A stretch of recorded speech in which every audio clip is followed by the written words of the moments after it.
Мальчик тренировался каждый день, но всегда финишировал последним. Люди смеялись. Однажды, будучи травмированным и истощенным, он хотел сдаться посреди гонки. Тогда он услышал, как его младший брат закричал «Ты мой герой!». Он побежал не чтобы победить, а чтобы финишировать. В тот день он все равно пришел последним.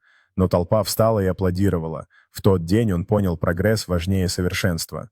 После этой гонки мальчик осознал, что настоящая победа заключается не в том, чтобы быть первым, а в том, чтобы не сдаваться.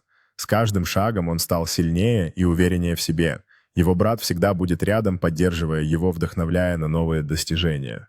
Мальчик продолжит тренироваться, преодолевая трудности, и каждый день его дух будет расти, ведь прогресс – это путь, а не только результат. Он начал сосредотачиваться на своих тренировках, зная, что каждый шаг, который он делает, приближает его к цели. Он научился принимать свою силу и свои слабости, понимая, что успех – это не только медали и награды, но и стойкость перед лицом трудностей.